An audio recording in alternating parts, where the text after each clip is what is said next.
Kali Iya, sukses bareng bersama Gading, Gading Pro. Pro. Yeay. Van, hari ini bagaimana kabarnya hari ini? Baik dong. Baik ya, gila. Teman keren banget ya, pakai baju merah, putih. Oh iya. BK dulu ya kok. Iya. Selamat buat bangsa Indonesia yang merayakan ulang tahunnya ke 80 tahun. Iya. Makin sukses, makin berjaya-jaya ya. Hari ini kita mau buat judul podcast kita, judulnya Langkah Cerdas di Dunia Properti bersama Gading Pro.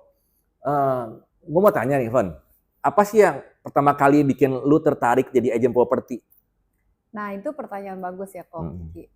Dulu tuh aku sebenarnya mulai berangkat bukan dari agen properti. Dulu tuh aku backgroundnya adalah guru. Oh, guru. Guru sama accounting. Oke. Iya, income auditor. Jadi aku guru accounting ya. Jadi guru itu sebenarnya side hustle, jadi kerja sampingan. Nah, tapi tuh background aku tuh sebenarnya accounting. Jadi kan orangnya kalau accounting itu kan sebenarnya sibuknya sama back office ya. Jadi kayak komputer terus jarang ketemu orang. Tapi kalau buat aku tuh aku lebih ngerasa lebih suka ketemu orang, lebih suka social activity gitu ya. Nah, di situ aku sempat waktu lulus kuliah sempat kerja sekitar setahunan jadi accountant, jadi income auditor, dan gitu aku ngeliat kok kerjanya lumayan boring ya. Tiap hari ngeliatnya komputer gitu, nggak begitu interaksi sama orang. Nah, long story short, jadinya aku sempet dikenalin sama temen. Terus dia bilang gini, teman kampus dulu, tapi dia sebagai kerjaannya tuh personal assistant, PT. Not personal assistant, itu mah personal trainer. Trainer ya. Ya, jadi PT di salah satu gym. Nah, terus dia kayak tiba-tiba, kamu datang dong ke tempat gym aku, trial gitu kan. Tapi lu cocok deh. Sebenarnya lu lebih cocok jadi agent properti. Dia kayak bisa, gimana caranya kan?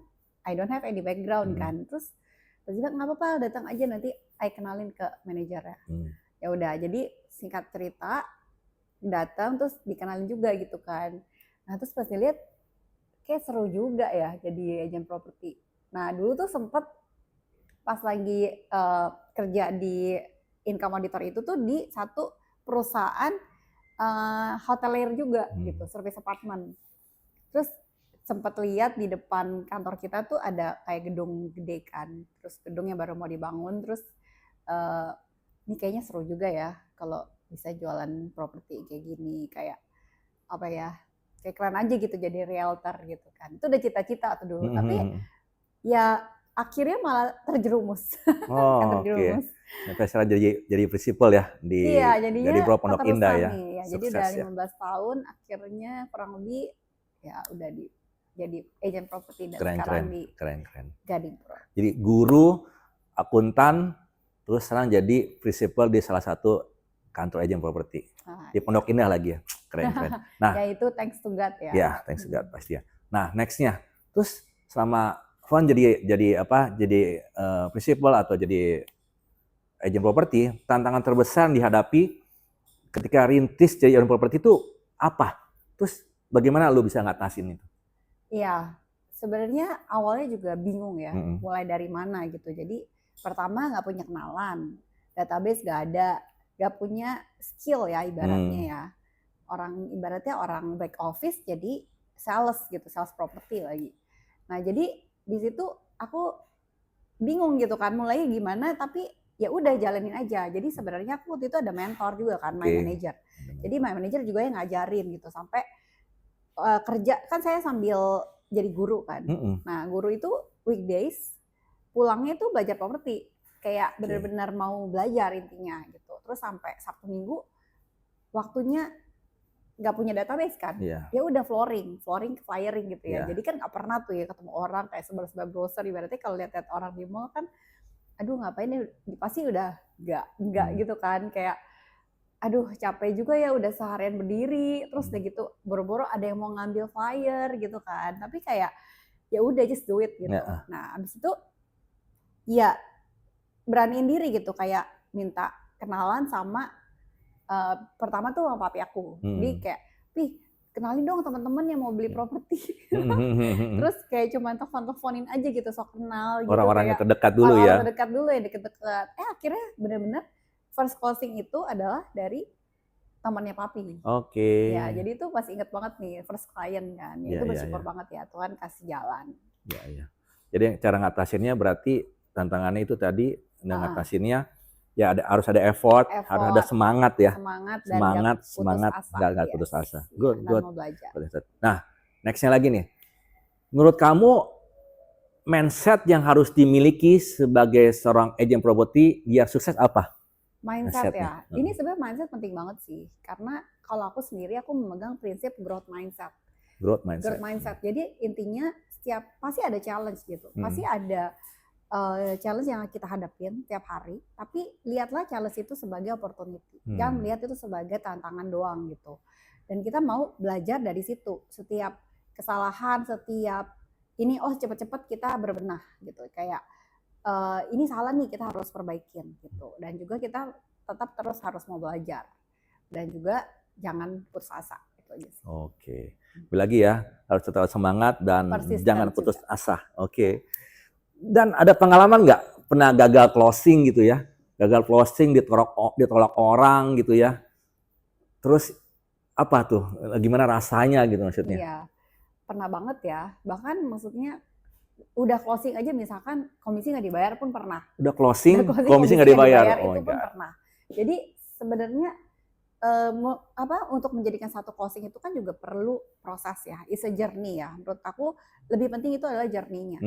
Gitu. Jadi kalau misalnya kita journey-nya sebenarnya udah benar, sebenarnya itu closing sebenarnya udah di tangan ya. Udah dekat gitu. Jadi kalau misalkan ditolak itu sebenarnya kalau saya bilang sih gini, yang penting kalau aku sih yang penting aku udah melakukan sesuai dengan apa yang harus aku lakukan.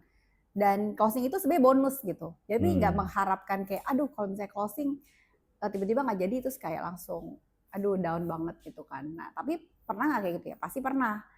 Nah, waktu itu pernahnya sebenarnya gini, itu juga ada dari kesalahan aku sendiri. Misalkan nih klien udah nawar gitu kan. Jadi misalnya dari owner misalnya udah kasih berapa gitu kan, tapi agak mungkin nggak begitu push gitu ke kliennya, atau mungkin lebih delay gitu kan. Jadi kan kadang-kadang kita juga mesti di properti ini kan harus cepat. Jadi nggak bisa kita yang jemput, maksudnya bukannya kita yang kayak gercep ya? Iya gercep. Jadi kita nggak bisa jemput bola, nggak bisa nunggu gitu terlalu lama. Jadi kita mesti tahu dan kita harus pakai momentum itu buat bisa closing gitu. Jadi tapi kalau misalnya kita agak lama atau misalnya kita nggak begitu tahu needs-nya klien tuh apa, ya kan, concern-nya apa, itu bisa mungkin closing dari tangan bisa lepas. Kayak gitu. Jadi ya lebih concern aja apa yang menjadi kebutuhan klien. Ya. Skill yang paling penting gitu ya untuk jadi agent properti di era zaman sekarang itu apa yang paling penting? Paling penting ya. Skillnya itu. Ya. Paling penting sebenarnya mungkin sekarang ya komunikasi penting sama digital marketing ya. Saya lebih ke online kan, lebih ke digital marketing sama komunikasi ya. Komunikasi. Dan sekarang mungkin udah lebih ke AI ya. Jadi kayak tiga-tiga itu harus kita bisa kuasain gitu. Nah, jadi itu percis banget tuh. Next questionnya gini, seberapa besar sih peran komunikasi dan personal branding itu di dunia properti sekarang? Kalau menurut aku itu penting banget. Penting banget ya. Jadi karena kalau pertama komunikasi itu, kalau komunikasi lancar bikin orang nyaman. Komunikasi lancar bikin orang nyaman. Bikin klien kita nyaman sama kita. Jadi kita juga bisa build trust dari situ. Build trust. Nah, terus kalau misalnya untuk personal branding itu lebih penting juga gitu. Kenapa? Karena kita maksudnya klien kita juga tahu gitu. Kita tuh siapa. Ya kan? Dan itu lebih mudah juga untuk build trust. Jadi kalau misalnya kedua itu kita master, pasti bisa, maksudnya closing atau klien itu akan mencari kita, bukan kita yang kejar mereka. Ya, jadi dari situ kita bisa build communication and personal branding juga. Good. Wah, sempurna ya. Terus tadi kan Van bilang gitu kan, ya mesti komunikasi yang lancar, yang buat nyaman. Tipsnya apa? Bisa bagaimana bisa membangun secara cepat gitu trust dengan klien gitu. Kan kita kata Van kan harus gercep, harus cepat. Nah, bagaimana caranya bisa bangun itu semua dengan cepat gitu?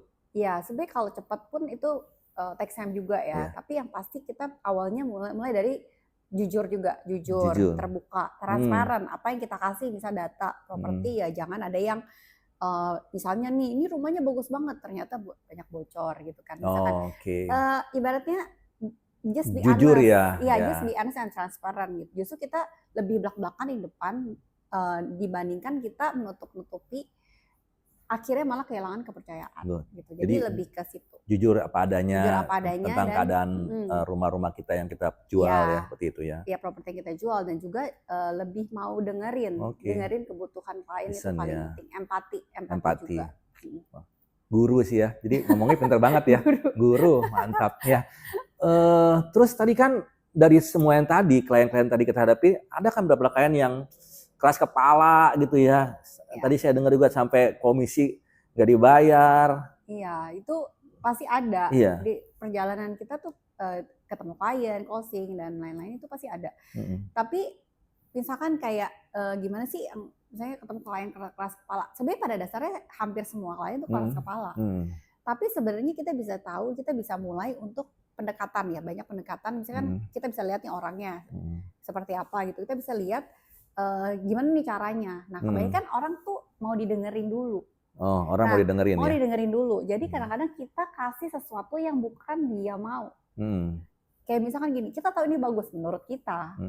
Rumahnya bagus atau propertinya bagus, tapi menurut dia belum tentu. Ya kan? Jadi sangat-sangat subjektif untuk properti dan lain-lain kan. Jadi kalau misalkan sampai dia keras kepala, berarti kita belum dapetin apa yang sebenarnya dia cari, yang dia butuhkan.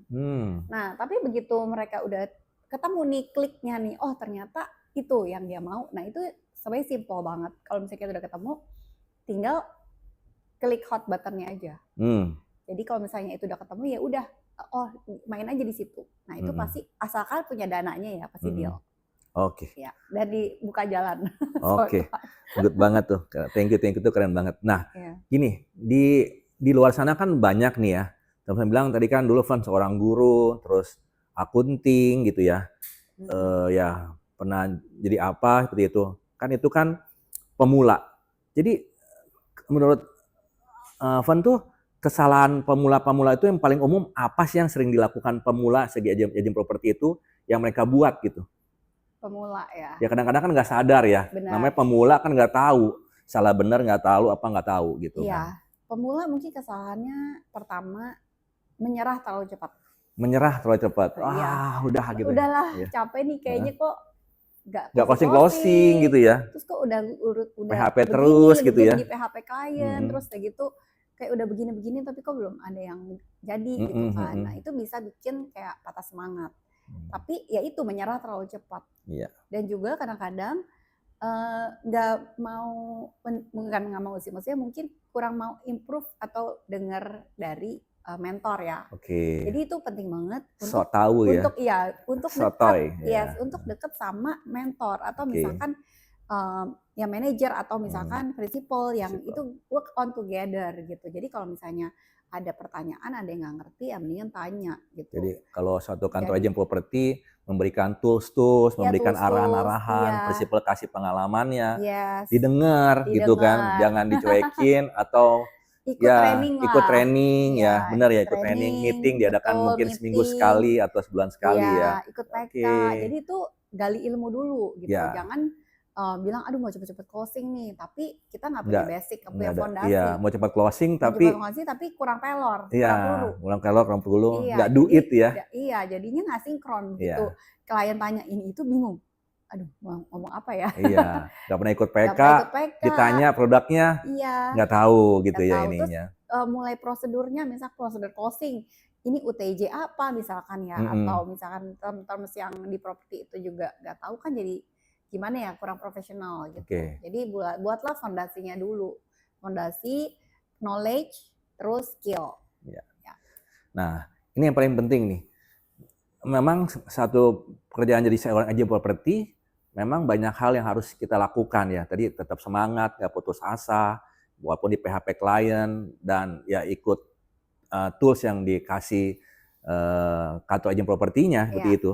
Tapi strategi apa sih supaya kita yang paling penting ini bisa konsisten gitu untuk menjalankan itu semua, bukan sekedar closing ya, gitu closing atau hoki. hoki gitu ya, Ya, kebetulan gitu benar. loh. Emang saya merasa sih kelihatannya ya agent-agent di luar sana ini yang paling penting itu tentang konsisten. Konsistensi. Tapi bagaimana caranya sih bisa menjaga konsisten itu sendiri gitu maksudnya? Ya. Nah, makanya di sini sih aku percaya ya konsistensi itu dibangun, bukan sekedar kebetulan.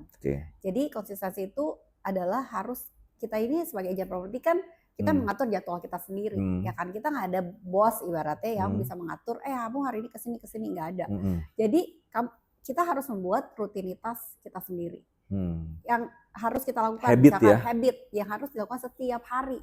Misalkan, oh hari ini saya mau ke sini, hari kedua mau ke sini. Jadi itu yang dibangun kayak regular gitu, bukan sekedar cuman kadang-kadang tiba-tiba, enggak. Jadi udah have your own routine dan make it persistent and consistent. Karena semua closing itu nggak ada kebetulan dan semuanya adalah proses gitu. Jadi kalau misalkan dibilang mau konsisten closing, ya konsisten sama rutinitas kalian gitu. Misalkan rajin follow up, buat daftar listing, update iklan, belajar, PK, ya ada masih banyak yang lain. Ikut training selanjutnya. Ya, konsisten ya. Jadi konsisten itu kegiatan yang dilakukan berulang-ulang dan terus jangan berulang. Pernah capek. Ya, lagi tetap semangat ya. Tetap semangat. Oke. Nah, ini yang paling akhir ya. Kita mau sudahin podcast kita hari ini. Apa sih tip emas gitu? Tip yang emas tuh yang paling bagus untuk jadi agent baru yang mau mulai hari ini. Ya, tip emas ya. Ya.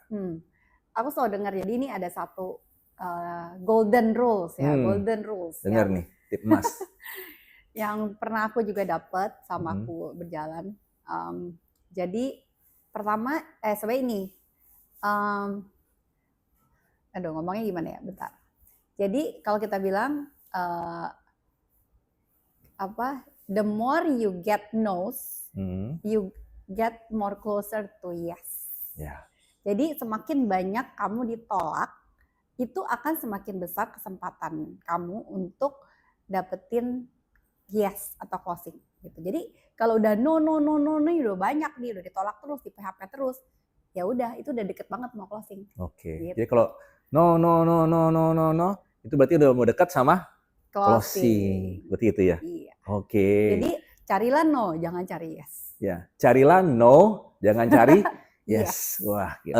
Hari ini kita sudahi podcast kita hari ini ya, Van. Yeah. Thank you hari ini. Thank you, Van udah Bro datang. Kiki udah undang. Siap, sama-sama. Pesan buat teman-teman kita yang mau jadi agent, yang mau join, yang baru mulai jadi agent hari ini di luar sana, tetap semangat. Terus semangat.